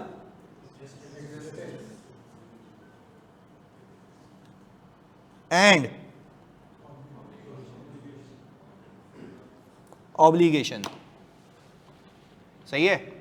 This is what we call a practical audit, कि आपको समझ आए कि करना क्या है, मकसद क्या चल रहा है। क्योंकि एक पार्टनर आपसे पूछेगा हाई लेवल का सवाल, आप तो बोल जाओगे वहाँ पे, वो आपको बोलेगा अच्छा भाई आपने कंप्लीटनेस के लिए क्या किया, आपने बोला भाई 290 उठाए, उसमें से देख लिया कि बनते नहीं बनते, वो तो कहेगा पागल ये तो है, तू ये चेक कर रहा था, तू चेक कर रहा है कि इनकी लायबिलिटी बनती भी है या, वो तो एग्जिस्टेंस और ऑब्लिगेशन चेक कर रहे हो ना यार। तो उससे पहले जो प्रोसीजर किया था, नहीं पहले जो प्रोसीजर किया था लॉज एंड रेगुलेशन के लिए जो रीड करते थे तुम, वो किसके लिए था, वो भी ऑब्लिगेशन, वहां पे ये देख रहे तो ऑब्लिगेशन बनती भी है या। अब हम देख रहे हैं कि इन लोगों की बनती है या नहीं बनती, तो अभी भी ऑब्लिगेशन, पहले भी ऑब्लिगेशन। जिस तरीके का टेस्ट है, सोचो उसके पीछे मकसद क्या रहा होगा। सही है। देखो यूं हो सकता है ना, एग्जामिनर बोले ये काम किया हुआ, बता असर्शन क्या होगी, मकसद क्या होगा। Assertion is all about assertion, मकसद।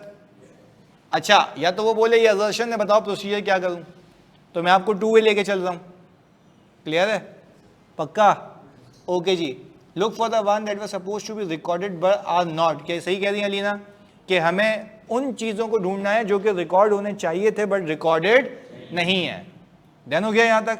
अच्छा, फिर सुनना, प्लीज सुनना, थैंक यू जी फाइक, आगे चलते हैं। अब फिर मेरी टीम ने कहा, जो तुमने सवाल के जवाब दिए थे मेरी टीम ने भी यही दिए थे। फिर मैंने उनको कहा, फिर मैंने समझाया, फिर कह रहा सर कलीम खान कह रहे हैं सर फिर कंप्लीटनेस के लिए क्या करेंगे, तो वही तो बताने आए हैं अभी। सुनना, किसकी बात कर रहा हूँ, कंप्लीटनेस के लिए। क्लेम से देखेंगे, देखो हर जगह वही प्रोसीजर घुसा दिया ना। क्लेम तो 65,000 ने किया हुआ है, क्लेम तो हर जगह ये कहानी नहीं चलेगी, हालात वाकयात पर डिपेंड करता है। तो मैं यही तो सिखाता हूँ आपको, मैं क्यों आपको बोलता हूँ रट्टा नहीं लगाओ भाई, समझ लो ना। तो इस पर समझा देते हैं आपको केस कि हमने क्या किया। और एग्जैक्टली ये सवाल पूछा था ग्लोबल पार्टनर ने, क्योंकि इतना बड़ा रिश्ता है इसके अंदर, लिटरली तुम्हें बता दूं इसमें बहुत ज़्यादा रिस्क था। तो ग्लोबल पार्टनर भी इन्वॉल्व थे, इसको हम कहते हैं एंगेजमेंट क्वालिटी रिव्यूअर। क्या कहते हैं, जिसका एंगेजमेंट से कोई ताल्लुक, जैसे मैं कर रहा होता हूँ, तो हम भी फिट कर दिया गया एक बंदा। तो वो पूछ रहा भाई अच्छा बताओ भाई ये एक बात बता दो जल्दी से कि आपने इस पे कंप्लीटनेस पे कैसे काम किया।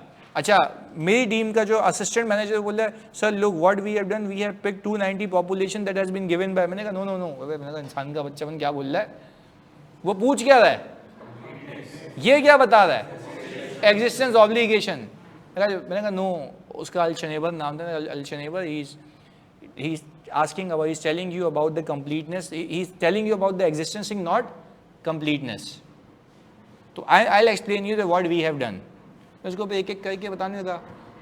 उसको मैंने बताया कि देखें what we have done, we have asked them what are the population of pensioners, how many types of pensioners are there. उसने बोला कि प्लीज़ मुझे बताओ कि किस किस तरीके के पेंशनर थे। मैंने कहा एक थे VSS, वॉलंटरी सेपरेशन स्कीम, याद है बताया था, जिन्होंने खुद कहा था कि हमें ये नहीं चाहिए, हमें ये नहीं चाहिए, याद आ रहा है, जिसने खुद कहा था कि हमें ये नहीं चाहिए। तो हमने बोला इसकी पॉपुलेशन हमने सेपरेट की, माइनस नहीं की हुए, सेपरेट मांगी। मैंने कहा ये तो अलग दे दो। फिर हमने कहा 1990 के बाद जो है उसकी पॉपुलेशन, हाँ भाई उसकी पॉपुलेशन क्या की हमने अलग की। और फिर हमने कहा जो आप कह रहे हैं जिसका ऑल टुगेदर ग्रेड 17 से लेस है, उसको भी अलग कर दो।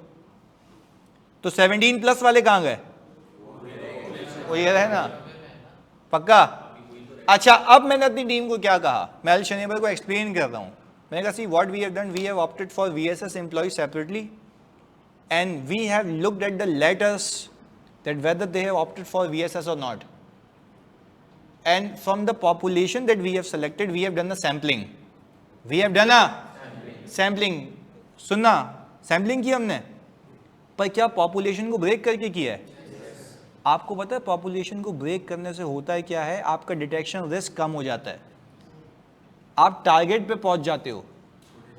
यस, छोटे चंक्स में आप फोकस हो जाते हो ना कि इस VSS में क्या वेरीफाई करना है, इसका वॉलंटरी सफिशिएंट स्कीम का नोटिस लगा हुआ है या अच्छा, फिर मैंने उसको एक्सप्लेन किया from the VSS optees we have obtain the population and we have selected the sample separately in the VSS and have inspected, अब देखो बोलने का तरीका है ना, and have expected that whether they have opted for voluntary sufficient scheme or not. पे मुझे कह रहा अच्छा what if you observe that yes they have opted for, मैंने कहा then I have concluded that they are not required to be included in 290 population and I have match it with 290 population, they were not appearing there. एक evidence मिल गया। मैं तो ये देखना चाह रहा हूं कहीं ऐसा तो नहीं है अच्छा इस VSS की पॉपुलेशन में कसम से ऐसे भी थे जो 17 ग्रेड के अफसर से प्लस थे, पर मुसीबत इसमें क्यों नहीं आ रहे थे, VSS लेके जा चुके थे। गेम समझ आई? ये कंप्लीट नहीं था, मैं आउटसाइड द रिकॉर्ड से। अच्छा पर एक और बात, जो मेरे बच्चों ने ये सैम्पलिंग पॉपुलेशन ली ना, पता है मैंने सबसे पहले चेक क्या लगाया, मैंने इन सारी पॉपुलेशन का टोटल किया, 52,000 बन रहा था। मैंने कहा भाई जा वापस कर गया इसको, सही नहीं है पॉपुलेशन, सबका टोटल कितना बनना चाहिए। तो जो पार्टनर था ना ग्लोबल, वो बोल रहा अच्छा can you please Akash sum up all the population. मैंने कहा रुक, बाप को मत सिखा, पीछे शीट पे हुआ है, don't tell your father what to do. पीछे गया, मैंने उसको देख भाई ये टोटल, बोला oh good good good good, go ahead, आगे चलते हैं। तो यही तो रिस्क थे जो वो पूछ सकता था मुझसे, मैंने काम ही उस पर किया है, वो तो क्वालिटी इंश्योर करता है ना यार, उसका हक है पूछने का, हम भी तो बजाते हैं ना उसकी, तो वो भी उसी खुन्नस में आया हुआ है। खैर आने का मतलब ये है कि फिर आगे चले। सुनना अब 1990 के बाद वाली, अच्छा ये क्यों सर, क्योंकि ये जो जजमेंट पास हुई थी उसके लिए हुई थी जो 1990 से पहले थे, जब तक ये गवर्नमेंट ऑर्गेनाइजेशन थी, उसके बाद कॉर्पोरेशन बन गई थी, उसका इससे कोई ताल्लुक। अच्छा फिर उसने बोला इसमें क्या किया, मैंने कहा the people that were appearing in this list we have inspected their employment contracts and have checked what is the date of their appointment.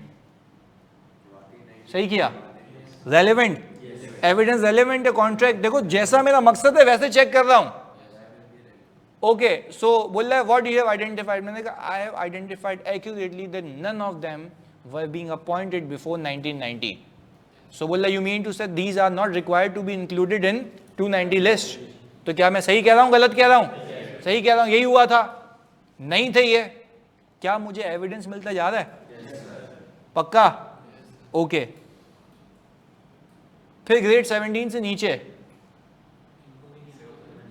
इनको तो ऐसे ही हटा देते हैं, अबे वो चेक करेंगे ऐसे ही हटा देते हैं, हाँ हटाएंगे इसको, बोल रहा है ऐसे ही हटा दो, तो तुम्हें क्या पता इसमें सही बोल रहा है नहीं बोल रहा, नहीं ये बात समझ। अच्छा आपको पता है कि हर पॉपुलेशन की कैरेक्टरिस्टिक्स अलग है, उसमें कुछ और चेक कर रहे हैं, इसमें कुछ और चेक कर रहे हैं, इसमें एविडेंस कुछ अलग है। अच्छा फिर मैंने उसको बोला कि we have obtained the population of the employees pensioners that were below the grade of 17 and फिर बोल रहा व्हाट वी हैव इंस्पेक्टेड। मैंने कहा रुक जा बता रहा हूं भाई, मैंने कहा we have inspected their employment contracts and have seen what is their current status, कि उसका ग्रेड क्या है। सुनना उसका ग्रेड क्या, ये मैंने सही किया हाँ या नहीं? गलत किया। अभी बन गया होगा उसका स्टेटस 1990 पे देखना था, उस टाइम क्या था, बात आई समझ? तो बच्चे ये करके आ गए थे, करंट स्टेटस नहीं, इसको कहते हैं रेलेवेंट एविडेंस। क्या कहते हैं? तो रेलेवेंट एविडेंस देखता हूं ताकि मिस स्टेटमेंट, देखो अगर मैं तुम सबसे पूछता हूं, अगर मैं इंस्पेक्शन गलत चीज की करूंगा तो मुझे सबूत भी, तो वो जो मिस स्टेटमेंट के इस बंदे को 290 में होना चाहिए था, वो डिटेक्ट होने से, यही तो कौन सा रिस्क है? डिटेक्शन रिस्क है। बात समझ आई? रेलेवेंट और रिलायबल समझ आता, तमीज से ऑडिट करना है यार। अच्छा पहले तो मुसीबत ये पॉपुलेशन सही हो, पॉपुलेशन सही होने के बाद मेरा एविडेंस भी रेलेवेंट होना चाहिए। क्लियर है? पक्की बात है। अच्छा ये जो मैंने अलग अलग पॉपुलेशंस की और मुझे सबूत मिल गया, अच्छा फिर 290 पे आया और फिर मैंने उसको बताया कि from these 290 people I have inspected that whether they have pass FPSC examination और नॉट। क्या सही किया? अब ये देखने के लिए कि क्या इन लोगों को वाकई में मिलनी भी चाहिए। अच्छा now I am working towards completeness obligation, done हो गया। वैल्यूएशन कहां गई? अभी तो की ही नहीं है। अच्छा अब मैं तुमसे पूछता हूं, प्लीज सुनना मेरे बच्चों, प्लीज सुनना फोकस के साथ।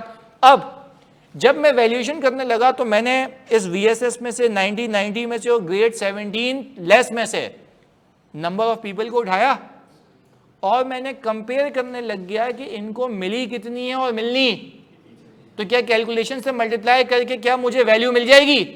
अबे हाँ या नहीं? अबे बावलो, गलत उठा ली पॉपुलेशन, इनको तो वेरीफाई ही नहीं करना।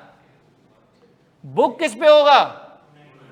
290 पे। तो ये क्यों बोल रहे हैं सर VSS 1990 ग्रेड 17, इसका इससे कोई ताल्लुक? बोलने सर फिर खेल गए, चल रहा दिमाग। ये सिखाना चाह रहा हूं, पॉपुलेशन गलत तो सबूत भी, अगर पॉपुलेशन सही सबूत रेलेवेंट तो भी डिटेक्शन रिस्क बढ़ जाएगा। यानी मतलब सर 1 मिनट, वो भी बोल रहे हैं सर जिस ट्रक में बिठाते हैं हम भी बैठ के निकल जाते हैं। खैर पहले बताओ जानी, अल्लाह को हाजिर नाजिर जानेंगे, गेम समझ आ रही है? मैंने पूरा प्रैक्टिकली कनेक्ट किया आज, पूरा प्रैक्टिकली कनेक्ट किया पॉपुलेशन के साथ। अच्छा चलो सही है, पॉपुलेशन गलत हो तो वैसे ही फारिक, पॉपुलेशन सही हो एविडेंस गलत हो तो भी फारिक, कोई आपको एविडेंस हासिल नहीं होगा, आपका डिटेक्शन रिस्क बढ़ जाएगा, जबकि आपको क्या करना है? कम करना है। तो अब एक, हाँ ये मतलब एक ही एग्जाम्पल में आपने सर पूरा गेम बिठा दिया है। मुझे पता था पीपी रेवेन्यू कराऊंगा, सेल्स कराऊंगा, आप लोग पिक कर लोगे, गेम थी उसके अलावा नहीं, वो क्या करा देते, समझाते कैसे? फिर चलें आगे सुनते हैं। ये जो मैंने पॉपुलेशन को ब्रेक किया, प्लीज मेरे बच्चों बात सुनना, बड़ी अहम बात सिखा रहा हूं, फिर मैं अभी थ्योरी पे चलूंगा। ये जो मैंने पॉपुलेशन को ब्रेक किया ना, ये इसको हम कहते हैं स्ट्रैटिफिकेशन। क्या कहते हैं? पॉपुलेशन को सब पॉपुलेशन में स्पेसिफिक कैरेक्टरिस्टिक के हिसाब से ब्रेक करना है, स्ट्रैटिफाई करना। मैंने यही किया था यहाँ पे। तो क्या मैं रट्टा लगवा दूं पॉपुलेशन को कैसे स्ट्रैटिफाई होती है? डिपेंड करेगा सिचुएशन पे। अच्छा, आप सेल्स को मंथ वाइज ब्रेक कर सकते हो, जो रिलेटेड पार्टी से हुई है उसमें ब्रेक कर सकते हो, साल के आखिर में हुई है। अच्छा अब मैं आपसे पूछूं, समझना, तुमने बता दिया, मैं वाकई मान जाऊंगा कि गेम समझ आ गई है तुम्हें इधर। अच्छा आयजा 570 ऑडिट रिपोर्ट के लास्ट 2 लेक्चर्स की PDF TS को बोल दें। जी बेटा बोल दूंगा, अभी आगे यहाँ पे सुनो इधर। कहने का मतलब ये है, मुझे पता नहीं क्यों ये फील हो रहा है कि जब आप अपनी पॉपुलेशन को स्ट्रेटिफाई करते हो ना, तो you will be more focused. हाँ या नहीं? भाई ऑनेस्टली बताओ, हाँ या नहीं? देखो लॉजिकली ऐसे ही हाँ नहीं कि समझ आनी चाहिए, पूरा एक्सप्लेन किया मैंने। अच्छा हाँ भाई, ये हमें समझ आ जाती है कि भाई पॉपुलेशन स्ट्रेटिफाई हो गई, I will be more focused towards risk. आपको पता है इससे डिटेक्शन रिस्क कम हो जाता है।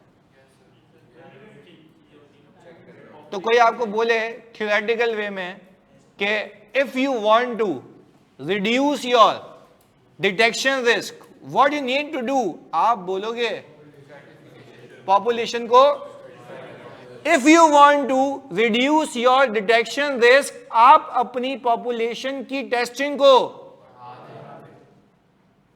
नहीं आई बात समझ? वापस से, डिटेक्शन रिस्क कोई चीज डिटेक्ट होने से रह जाए, उसको हैंडल करने के 2 तरीके। पहला, पॉपुलेशन को स्ट्रेटिफाई कर दो ताकि फोकस हो जाओ, और अपने सैंपल साइज को, ताकि जो चीज डिटेक्ट होने से रह जाती वो डिटेक्ट हो जाए। गेम समझ आई? This is all about detection. अच्छा फिर वो क्या कहता है, डिटेक्शन रिस्क की 2 किस्म है, काइंड है। इसको क्लोज करते हैं डिटेक्शन रिस्क के चैप्टर को। आज का पूरा कहानी किस पे घूमी है? डिटेक्शन रिस्क के ऊपर। प्लीज मेरे बच्चों यहाँ पे फोकस होकर सुनना, रिक्वेस्ट है मेरी तुमसे, फोकस रहना है यहाँ पे, इधर इधर इधर फोकस। डिटेक्शन रिस्क 2 तरीके के होते हैं, एक sampling risk, non sampling risk. जो अभी मैंने बकवास की वो सैंपलिंग रिस्क थी, सैंपल का गलत पिक हो जाना, सैंपल का। वापस से, डिटेक्शन रिस्क का मतलब क्या है मेरे बच्चों के? कोई चीज डिटेक्ट होने से, साथ साथ बोलना है, कोई चीज डिटेक्ट होने से, अच्छा उस चीज को डिटेक्ट करने के लिए पहले मैं अपना सैंपल सही कर लूं, उसका हो गया सैंपलिंग रिस्क। अच्छा सैंपलिंग रिस्क को कैसे कैटर किया जाता है? ज्यादा सैंपल सेलेक्ट करके, या तो फोकस हो जाऊंगा। अबे फिर वो कह रहा है कि तूने पॉपुलेशन भी सही पिक कर ली, पहला सही है। दूसरा, सैंपल साइज भी बढ़ा दिया, स्ट्रेटिफाई भी कर दिया, एविडेंस गलत ले लिया। नॉन सैंपलिंग रिस्क, यानी जो सैंपलिंग रिस्क को हटा के जितने भी रिस्क हैं जो आपके पैरामीटर पे हैं, कि आपने डॉक्यूमेंट गलत ले लिया, इंक्वायरी गलत कर ली, रिव्यू सही नहीं किया, चैलेंज नहीं किया, ये सारे के सारे कौन से रिस्क हैं? Non sampling risk. क्लियर है? तो अगर अगर अगर अगर मैं तुम सबसे पूछता हूं, ये बात बड़ी अहम है, तुमने स्ट्रेटिफाई किया, सैंपल साइज बढ़ा दिया, और तुम्हारे पास, मैं तुम सबसे पूछ रहा हूं वहां, और तुम्हारे पास सबूत भी हासिल हो गया। अच्छा पहले तो ये बता दो, आगे तो बाद में जाएंगे, प्लीज सुनना। एक अहम चीज जो तुम मुझे बताओगे अभी, जो मैंने ये तुम्हें बताया था कि VSS 1990 ग्रेड 17 के लोगों को उठा के मैं वैल्यूएशन करने लग गया था, मैं तुमसे पूछ रहा हूं ऑनलाइन, तो तुम सबने बताना है मैं VSS 1990 और ग्रेड 17 के लोगों को उठा के वैल्यूएशन चेक करने लग गया था। क्या ये मेरा सैंपलिंग रिस्क था या नॉन सैंपलिंग रिस्क था? मैं फिर रिपीट कर रहा हूं कि VSS के लोगों को उठाया, 1990 वाले को उठाया, ग्रेड 17 से नीचे वाले को उठा लिया, तो मैंने ये पॉपुलेशन उठा ली। क्या ये सैंपलिंग रिस्क है, नॉन सैंपलिंग? सैंपलिंग, गलत सैंपल पिक कर लिया भाई। नहीं, देखो फिर से, ये सैंपलिंग रिस्क क्यों है? क्योंकि आपने पॉपुलेशन गलत पिक की ना, तो सैंपलिंग रिस्क हो गया कि सैंपल ही गलत उठा लिया। आप भाई देखो, गवर्नमेंट ने इंक्रीज कितने भी दिए, इसको कितने दिए, वो तो बात की बात है ना यार। यहां पे आपने सैंपल ही गलत उठा लिया, तो कौन सा रिस्क है? अच्छा अब आप यूं समझो, अब इसको उलट करते हैं कि ये जो 1990 से पहले वाले बंदे, जो 290 बंदे थे, उसको आपने पिक किया, पॉपुलेशन सही है, हाँ या नहीं? सही है ना, सैंपल सही आ गया। अच्छा अब आपने पेंशन इंक्रीजेस को कंपेयर कर रहे हो। अच्छा पेंशन इंक्रीजेस को कंपेयर कर रहे हो चैट जीपीटी से पूछ के, क्यों? रेलेवेंट। अच्छा अगर आप गए और गवर्नमेंट पब्लिश पे गए, जो गवर्नमेंट की पब्लिश साइट पे हर साल के पेंशन इंक्रीज आ रहे हैं, सही है, तो अब इसलिए रिस्क नहीं है क्योंकि आपने अपने नॉन सैंपलिंग रिस्क को केटर कर लिया। बात समझ आ रही है? आओ जी इसको रीड करें, इधर इधर इधर फोकस के साथ, इधर। हाँ भाई, ऑडिट रिस्क का फंक्शन देख लो भाई, इनहेरेंट रिस्क और, अच्छा ऑडिट रिस्क को इनहेरेंट रिस्क, अगर हम यूं कहें कि कंट्रोल रिस्क को इनहेरेंट रिस्क ऊपर जाएंगे तो मुझे डिटेक्शन रिस्क को क्या करना होगा? अच्छा अब आगे चलते हैं, मुझे बताओ यहां पे डिटेक्शन रिस्क की कितनी काइंड्स हैं? सैंपलिंग और नॉन सैंपलिंग। अच्छा सैंपलिंग रिस्क क्या है जरा ये समझ लेते हैं कि मैंने कंक्लूड किया फ्रॉम सैंपल, जो कि अगर मैं पूरी पॉपुलेशन उठाता तो कुछ और कहता। यानी मैंने सैंपल सेलेक्ट किया, उस सैंपल में मुझे कुछ नहीं मिला, अगर मैं पूरी पॉपुलेशन उठा लेता तमीज से तो मुझे कोई एविडेंस मिल जाता जो ये बताता कि मिस स्टेटमेंट मौजूद है। सैंपलिंग रिस्क की डेफिनेशन इतनी सी है, तो मैंने तुम्हें उसका क्रक्स बता दिया। देखो यहाँ पे लिखा हुआ क्या है, पॉपुलेशन जो हमने 500 की सेल्स इनवॉइसेस की हैं, ऑडिटर ने सेलेक्ट की कितनी इनवॉइसेस? 100 इनवॉइसेस, जबकि गलती किसमें थी? 321 वाली इनवॉइस के अंदर। तो 321 वाली इनवॉइस सेलेक्ट, ऑडिटर ने कंक्लूड किया नो मिस स्टेटमेंट। तो अबे जो मैं भी तुम्हें ये प्रोविजन वाली बात बता रहा था, अगर मैं पॉपुलेशन गलत पिक कर लेता तो मैं कंक्लूड कर लेता नो मिस स्टेटमेंट, जबकि मिस स्टेटमेंट मौजूद थी। डन हो गया? ओके अच्छा तो यहां पे क्या लिखा हुआ है इससे, अगर अगर अगर अगर मेरा सैंपलिंग गलत होगी तो क्या मेरा कंक्लूजन गलत होगा? तो यहां पे लिखा हुआ है ना, wrong conclusion, auditor not necessarily at fault. अच्छा यहां पे ग्रीन में क्यों हुआ है ये भी बताता हूं कि अगर आपने अपने रिस्क के पैरामीटर से स्ट्रेटिफाई भी किया, पॉपुलेशन को ब्रेक भी किया, अलग अलग भी किया, सैंपल साइज भी ज्यादा किया, फिर भी रह गया तो आपकी गलती। हाँ अगर ये सारी चीजें नहीं की रिस्क बेस पे तो आपकी गलती है। अच्छा पॉपुलेशन गलत उठा ली, अब आप फॉल्ट पे हैं। चलें इसके अलावा non sampling risk, auditor make mistake despite selecting the, अबे मेरे पास वो चीज मौजूद थी, गलत चेक हो गई। आओ देखते हैं क्या लिखा हुआ। पॉपुलेशन, क्योंकि ये तुम लोगों के बच्चों वाली एग्जाम्पल बनाने इसलिए क्योंकि समझ यही आती है ना तुम लोगों को। केस वेस तो तुम लोगों को दूर दूर तक नाता ही नहीं है, जलील कर रहा हूँ, फील करो। कॉम्प्लेक्स था ना वो, पर पहले अब मुझे बताओ, अल्लाह की कसम खा के वो गेम समझ आई? पक्का? आगे चलो। पॉपुलेशन में 500 सेल इनवॉइसेस है, मैंने 321वीं सेलेक्ट कर ली, क्या ये सबूत हाथ लग चुका है? सबूत नहीं, अभी सिर्फ इनवॉइस आई है। आओ, इनवॉइस थी फेक, इनवॉइस थी फेक। अच्छा, ऑडिटर ने रिव्यू कर लिया, wrong document, fail to noted discrepancy, senior fails to review. अच्छा, जब उसने इनवॉइस देखी तो वो फोटो कॉपी थी और उसने उसको एक्सेप्ट कर लिया, तो रिलायबल था? तो तुम्हारे सैंपल में नहीं आया। अच्छा, तो यानी सर सैंपलिंग रिस्क केटर हो गया था, पर नॉन सैंपलिंग रिस्क केटर, तो क्या आपका डिटेक्शन रिस्क नहीं खराब हो गया? आपका ऑडिट रिस्क अपनी जगह पे है।